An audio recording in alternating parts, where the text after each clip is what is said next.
Pour créer une table des matières, il faut tout d'abord avoir utilisé des styles. En effet, on peut mettre dans une table des matières tout ce qui utilise un style. Si on n'a pas utilisé un style, on ne pourra pas le référencer en tant que titre et donc il ne pourra pas apparaître dans la table des matières. Donc là, on voit par exemple que dans le document qui est déjà préparé, chaque titre utilise un style particulier. Ici, le style titre 1, mais ça pourrait être un autre style. On pourra avoir des sous-titres qui utilisent un autre style, etc. etc. Ensuite, un sommaire se crée sur une page en général vierge. Donc on va insérer un saut de page, donc insertion, saut manuel et saut de page.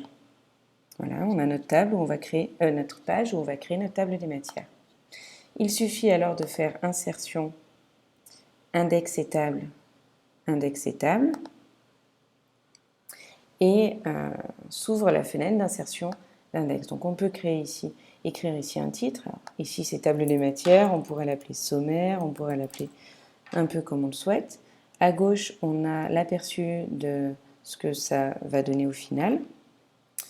On peut lui dire ici le nombre de niveaux que l'on souhaite avoir dans notre table des matières. Ici, on voit 2 niveaux, 1, 2. On pourrait en avoir 5, 6, 7, ça dépend du nombre de titres et de sous-titres que l'on a, du nombre de niveaux de titres que l'on a. Donc on peut l'évaluer ici. Cette case, par défaut, n'est pas cochée, et il faut la cocher si on a des styles supplémentaires, c'est-à-dire des styles qui n'apparaissent pas ici, par exemple un style que l'on aurait créé. Donc on clique ici, on clique sur ce bouton qui devient alors actif, et ici on peut voir tous les styles qui sont utilisés dans le document, et il suffit d'assigner chaque style à un niveau. Là on a le niveau 1 qui est le plus gros niveau, le niveau 2 qui est juste en dessous, etc. etc. Par exemple ici j'ai mis titre au niveau 1, il suffit de cliquer comme ça pour le mettre à un autre niveau si on le souhaite. Et on fait OK.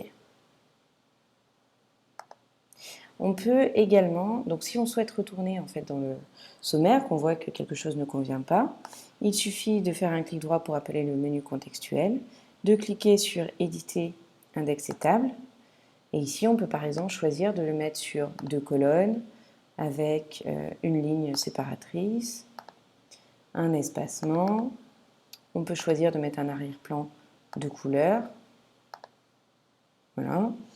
Et si on souhaite alors modifier le style de cette table des matières, donc son apparence, il suffit de rappeler le menu contextuel en faisant un clic droit. On a édité le style de paragraphe.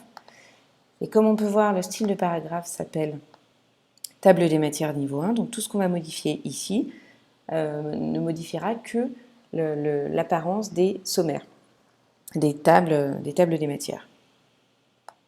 Donc, par exemple, on va modifier, qu'est-ce qu'on peut modifier? Là, l'espacement. On peut modifier une interligne, etc., etc. Et on va quand même enlever cette couleur qui est vraiment, vraiment pas jolie et en mettre une plus claire qui gênera moins visuellement. Voilà.